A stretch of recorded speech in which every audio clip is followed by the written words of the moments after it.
jugar a la hija nunca debe tomarse a la ligera, mucho menos si no conoces el origen de la tabla que estás tocando.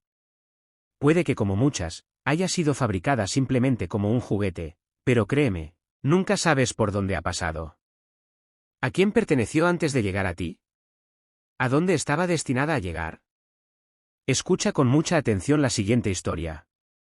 Hoy, comunidad, continuamos con la historia de la hija que se come las almas de quienes están cerca de ella, de quienes se atreven a jugarla.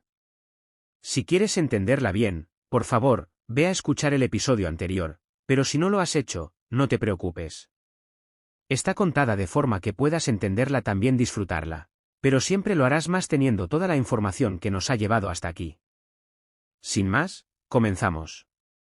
Pero déjame advertir, esta historia puede provocarte sugestión, miedo, malestar. Y si en algún momento sientes que te duele la cabeza al escuchar, esa es tu señal para saber que no debes adentrarte más. Esto es Relatos de la Noche. Recuerda que al final de este episodio te diremos cómo ganar un libro autografiado. En cada episodio de esta saga estaremos regalando 5. Comenzamos. Mis primas y yo jugamos a la hija toda la noche. Estamos en la casa de mis abuelos en Valle de Bravo durante la pandemia. Acudimos ahí mis padres y yo. También mi tío Armando, su esposa Katy y mi prima Mariela. Todavía sufriendo la muerte de su mamá. Todavía sufriendo que mi tío se hubiera casado con Katy tan pronto. Al llegar ahí me di cuenta de que llevaron a alguien más, a Mayira, una extraña chica de nuestra edad, sobrina de Katy. Ella llevó consigo una extraña muy vieja, diferente a esas comerciales que venden en todos lados. Nos dijo que la había robado, que la tenían su tía y su madre, coleccionistas del oculto, que había pertenecido a un brujo de las montañas de Veracruz y que en ella, en la tabla, habitaba una bruja. La jugamos y la aguija nos habló de muchas cosas, hasta de lo que seguía en la pandemia que en ese momento vivíamos. Pero todo se fue al cuando Mariela le preguntó si podía hablar con su mamá. Cuando la hija le dijo que antes tenía que darle entrada, que dejar una vela encendida toda la noche hasta que se consumiera frente al espejo. Aunque en ese momento nos asustó y decidimos dejar la hija por la paz, amanecimos con una noticia. Mi prima no estaba ya en la casa. Se había internado en el bosque y en su cuarto había una vela consumida justamente frente al espejo. Y lo más raro de todo fue que varios en la familia, incluida yo, incluida mi abuelita, habíamos estado soñando con una mujer horrible que casi parecía una muerte en vida paseándose por esa casa. Y en el caso de mi abuela, observándola desde dentro de su cuarto, sentada en su mecedora viéndola dormir. Mis papás y mis tíos estaban preocupados por Mariela, pero sospecho que en el fondo pensaban que se había levantado temprano y se había ido a caminar. Eso no era algo tan raro, era normal. Parte de lo que disfrutábamos tanto de la casa de mis abuelos era todo el bosque alrededor, la seguridad con la que nos perdíamos en él por horas. Además, había algo más importante en ese momento. Mi abuela. Poco después de contarle a mi mamá que había soñado toda la noche con esa mujer extraña que la veía en su cuarto, se empezó a sentir mal. Tenía ganas de vomitar, tenía calor, estaba sudando a chorros. En ese momento, como ya se imaginarán, lo que más miedo nos dio es que se tratara de COVID, sobre todo porque significaría que nosotros se lo habíamos llevado. Y sí, ahora sabemos que esos síntomas no eran y que dura días en incubarse, en manifestarse después del contacto con una persona con el virus, pero en ese momento estábamos seguros de que la habíamos puesto en peligro.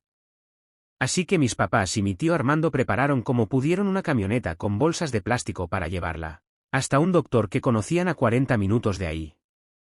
Pero cuando se preparaban, algo más ocurrió. Vimos a Katy aproximarse a la casa por un sendero. Venía con mi prima Mariela en pijama, descalza. Todos corrimos hacia ella a preguntarle cómo estaba, a preguntarle qué diablos le había pasado, por qué nos había preocupado así. Katy dijo que la había encontrado a 20 minutos de la casa, a varios kilómetros de ahí, acostada, dormida, en una zona llena de piedras y no sabía cómo había dejado ahí. Y Mariela tampoco parecía saberlo. Decía que se sentía bien, pero no tenía dolor ni nada raro. Sus pies estaban llenos de heridas, pero lo más extraño de todo fue que cuando Katy la encontró no las tenía. Sus pies estaban perfectamente sanos. Fue al caminar de vuelta que se los lastimó. ¿Y entonces, cómo diablos llegó ahí dormida? ¿Cómo entró a una zona tan peligrosa sin hacerse el más mínimo daño, sin lastimarse los pies? Pero bueno, eso era algo con lo que lidiarían después. Me encargaron mucho a Mariela mientras llevaban a mi abuela al doctor y me dijeron que Katy se quedaría también con nosotras para cuidar a mi abuelo, que pusiéramos mucha atención en caso de que presentara algún síntoma. Cualquier cosa extraña que les habláramos en cuanto algo pasara. Yo acompañé a Mariela a lavarse las heridas de los pies y ese fue un momento sumamente extraño, comunidad, porque a pesar de que parecía hablar normal, no sé, había una tristeza en ella, en sus ojos, que me recordaba esos primeros días cuando murió su mamá, mi tía Mai. Le pregunté si recordaba lo que habíamos jugado, lo que nos había dicho la hija, y me dijo que sí. Que lo recordaba todo, que recordaba ir a su cuarto, intentar dormir. Le dijo que no fuera a hacer nada sin preguntarle y luego, como si ya no se controlara, como si estuviera soñando, recuerda borrosamente haber salido a buscar una vela, los fósforos, regresar al espejo de su cuarto y decir unas palabras, palabras que no reconocía, pero entre ellas encontró una frase, lo que sea, pero que venga mi mamá. Estábamos muy tensas, pero algo rompió nuestra plática. Voces, una voz que parecía regañar a otra en silencio. Salimos rápidamente para ver de dónde venía y en el salón encontramos a Katy apretando muy feo de las muñecas a Mayra que lloraba como si fuera una niña. Nos volteó a ver, luego nos vio Katy. Vengan para cosas idiotas. No saben lo que acaban de hacer. No saben lo que trajeron. Katy había descubierto que Mayra robó su hija, que la llevó ahí y que sin ningún permiso la jugó. Dijo que esos artículos estaban en su cuarto bajo llave por una razón, porque todos eran peligrosos de una forma u otra. Pero lo peor, el objeto más peligroso en esa colección macabra era precisamente esa tabla, esa aguija. Luego nos preguntó qué tanto nos había dicho Mayra sobre ella. Le respondí que sabía que la tabla era de un brujo de Veracruz, que él contactaba a una mujer que habitaba en la hija. Una bruja que había vivido hace mucho tiempo y que trató de hacer el bien a la gente del pueblo y de los alrededores. Katy se empezó a reír, se empezó a carcajear, empezó a murmurar que éramos unas estúpidas. No tienen idea, nos decía, de la mentira que les dijo Mayra. Mucho bien. Lo que vive en esa tabla en realidad está atrapada en ella. Lo que está ahí en esa aguija es lo más cercano al que puede estar un ser humano. En Veracruz esa mujer se llevó más almas que el cáncer. Yo no entendía. Mariela estaba confundida también.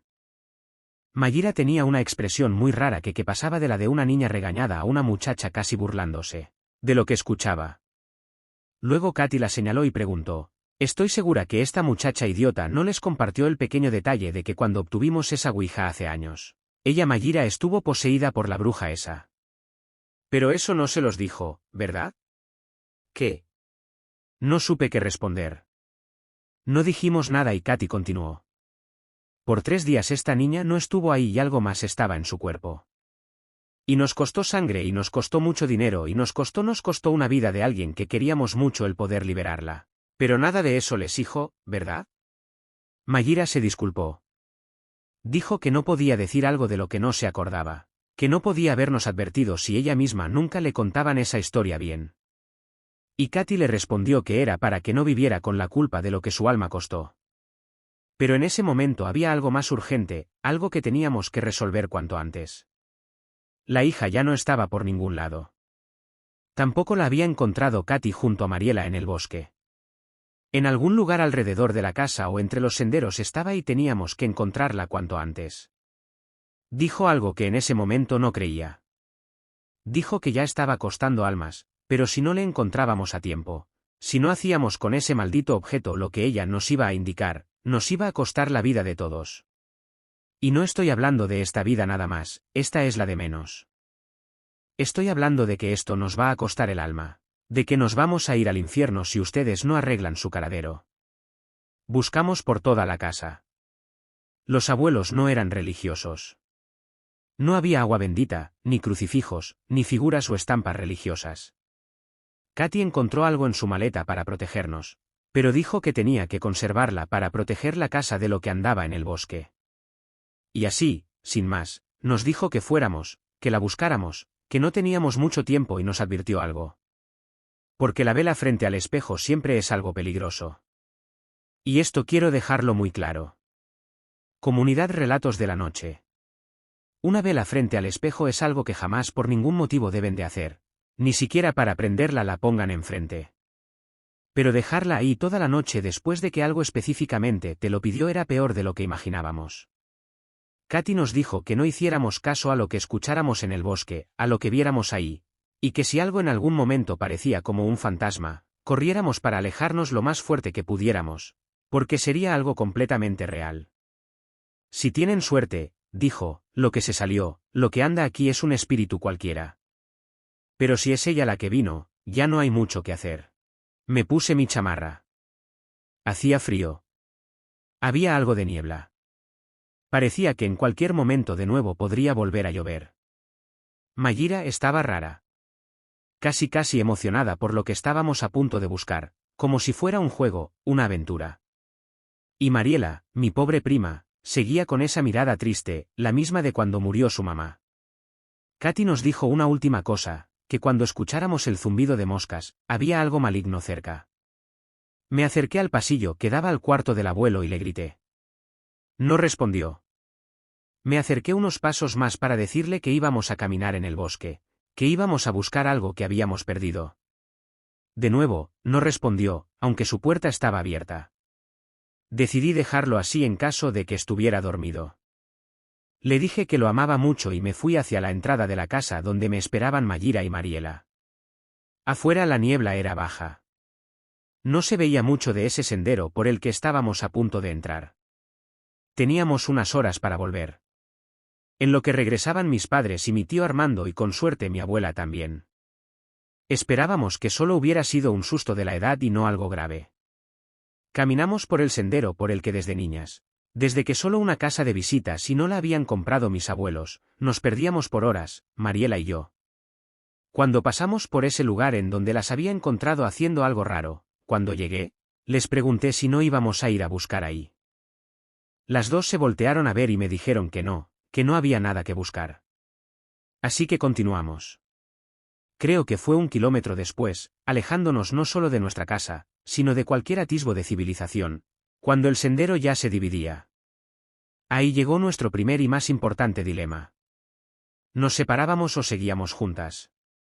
Y es que si bien uno de esos caminos llegaba hasta la zona rocosa donde habían encontrado a Mariela, hasta donde caminó dormida, no sabíamos qué tanto había vacado dormida. Además, Katy habría visto si la estaba cerca de ella y no había encontrado nada. Mayira dijo que ella buscaría hasta llegar a las piedras, que nosotras siguiéramos por el otro camino, por esa zona de sendero, menos explorada, con la vegetación metiéndose en el camino. Sería más fácil que ella siguiera sin perderse y encontrara la zona que habían mencionado, donde estaba Mariela por la mañana, donde había pasado la noche. Así que nosotras seguimos por ese camino por el que la verdad yo no recordaba haber ido antes. Es difícil describirlo. Era hermoso. Estaba tupido de vegetación, de pinos y árboles cubiertos de musgo y enredaderas. Si no hubiera estado muerta de miedo, les hubiera dicho que parecía el escenario de un cuento. Caminamos por un buen tiempo. Yo creo que una media hora más, cuando llegamos a otra división. El sendero se partía en dos en una piedra con forma de pirámide. Mariele y yo hablamos sobre la posibilidad de que se hubiera alejado tanto. Parecía imposible, pero, ¿y si no lo era? ¿Y si la hija estaba tan solo unos metros más? Por eso decidimos continuar. Dijimos que al menos 10 minutos más adelante sin salirnos del sendero y así al menos sabríamos si podíamos descartar esos caminos. Escuchaba el viento soplar entre los árboles y recuerdo pocas cosas tan aterradoras en mi vida como eso. Me sentía completamente sola. Caminé sin entender bien qué estaba haciendo ahí.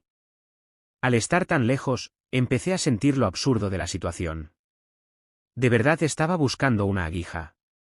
De verdad creería que se llevaba almas. Que en la noche cuando jugamos los pasos que se escucharon afuera de la habitación eran algo paranormal y no uno de nuestros padres revisando que ya nos hubiéramos dormido.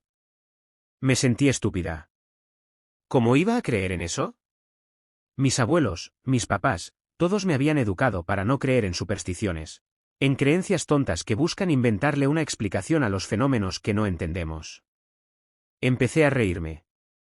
Dios, eso lo que estaba viviendo sería una gran historia para mis amigas de la escuela. ¿Cómo se iban a reír de mí? Un sonido me sacó de mis pensamientos. Por un momento había dejado de tener miedo.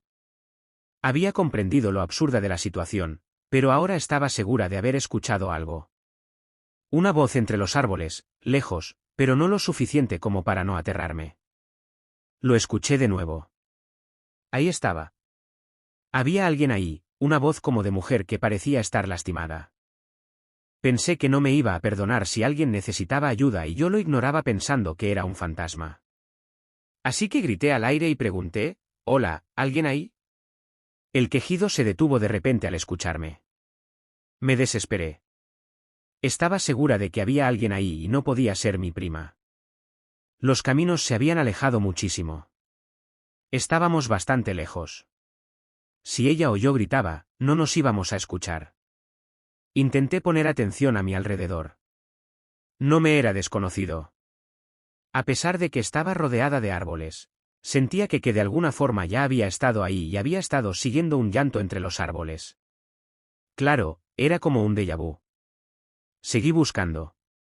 Le pregunté si estaba bien, que hablara más para saber dónde estaba, para buscarla, que la iba a encontrar. No sabía con quién estaba a punto de encontrarme, pero seguía buscando. Unos metros más adelante, cuando ya se acababa el camino, cuando empezaba a buscar entre los árboles mientras quitaba las ramas con las manos, vi algo a unos metros. Entre los árboles hay comunidad agachada en cuclillas como comiendo lodo con las manos y una figura que reconocía. Una mujer con un vestido viejo con sus manos feas. Era simplemente esa mujer horrible que había visto mis sueños. Me congelé por un momento, no sabía qué hacer, pero entonces de espaldas a mí se levantó y empezó a caminar así de espaldas, pero muy rápido hacia mí corriendo. Me di la media vuelta y regresé al camino. Me caí como en una película de terror. Me caí y cuando quise correr sentía las piernas torpes como si estuviera en una pesadilla que era completamente real. ¿Corrí? Recordé las clases de educación física de la secundaria. Corría levantando las rodillas, moviendo rápido los brazos. Soy muy mala para todo lo físico. Soy pésima para correr, pero en ese momento estaba segura de que de eso dependía mi vida. Quizás más. Empecé a gritar. A Mariela, a Mayira. Gritaba que venía detrás de mí, que me iba siguiendo. Grité hasta que no tuve aire y solo podía seguir corriendo. No podía ver nada. Mis piernas empezaban a entumecer. Sentía que no podía correr más y sentía que algo estaba corriendo detrás de mí, cada vez más cerca. Podía sentir sus manos tratando de tocar mi espalda. Antes de continuar, comunidad, voy a pedirles que respiren y que se queden al final de este episodio, pues aunque esta historia es larga, el cuando termine va a depender única y exclusivamente de ustedes. Lleguen hasta el final. Compartan en sus redes cómo están viviendo esta historia y por ahora continuamos. Escuché voces a lo lejos y entre los árboles pude ver dos figuras caminando con prisa hacia mí. Maera y Mariela. En ese momento no sé de dónde saqué fuerza, pero caminé hasta llegar a ellas y ahí me desvanecí. No podía respirar, no podía moverme. Tardé un segundo en recordar que algo venía detrás de mí y me levanté sobresaltada. Pero las dos me abrazaban preguntándome qué había visto. Les dije que una mujer se las describí. Les dije que era la mujer de mis sueños, la mujer con la que también había soñado mi abuela. Mayira dijo que no, que seguramente era la sugestión. Que eso no podía ser cierto, que ella sabía que no podía ser real, que todo estaba en nuestra mente, que no podíamos dejarnos llevar, que eso era lo que quería, convencernos de que estaba ahí entre nosotros, pero que no era cierto, que no era posible. Un quejido espantoso llenó entonces todo nuestro alrededor, todo el bosque. Escuchamos a los pájaros volar como vuelan con miedo después de un disparo. Las tres lo escuchamos, los pájaros lo escucharon. Algo se venía acercando desde ese sendero por el que llegué. Yo ya no podía correr, casi ni caminar, pero entre las dos me ayudaron. Mayira dijo que no podíamos detenernos, que aunque fuera arrastrándonos, pero teníamos que seguir y lo hicimos. Les juro que no sé de dónde saqué fuerza, que les di las gracias para que me soltaran y empezamos a caminar, casi correr. Mayira repetía que eso era suficiente, que no se podía acercar más mientras no nos detuviéramos, mientras no volteáramos atrás. Cuando nos acercamos a la casa, Katy estaba esperándonos cerca de la puerta. Estaba fumando. Nunca la había visto fumar. Al acercarnos, empezó a negar con la cabeza y cuando llegamos nos dijo que no podía creer que no hubiéramos encontrado nada. Le dijimos que andaba una mujer en el bosque que venía siguiéndonos y dijo que sí, que la alcanzaba a ver. Luego nos pidió que volteáramos. Nos señaló hacia un árbol grande cerca del camino. Ahí se metió detrás. Miren, ¿lo alcanzan a ver?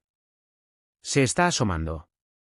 Yo no podía ver nada, pero fui la primera en entrar a la casa. Me quedé en la puerta porque ella se llena ahí afuera hablando de quién sabe qué. Luego me voltearon a ver y se acercaron. Entraron, cerraron la puerta detrás. Le pregunté a Katy qué era eso, quién era ella. Me dijo que no sabía, que no podría decírmelo bien, que a lo mejor era una pobre loca que vivía por ahí cerca o alguien perdido en el bosque. Me dejó hablando sola. Se fue a ver cómo seguía mi abuelo, que continuaba preguntando por mi abuelita, pero aún no se comunicaban. Le dije a Mariela que Katy estaba loca, pero Maera dijo que ya sabía por qué lo decía. Dicen que cuando me pasó eso que me pasó, yo no parecía yo. Yo no hablaba como que me veía diferente. Quizás a eso se refiera, ¿no? Dijo. Se hizo de noche, empezó a lloviznar. Seguíamos asomadas a la ventana. Veíamos por los árboles. Ahí creo que pude verla. Se veía el vestido claro de la mujer caminando entre los árboles, apareciendo.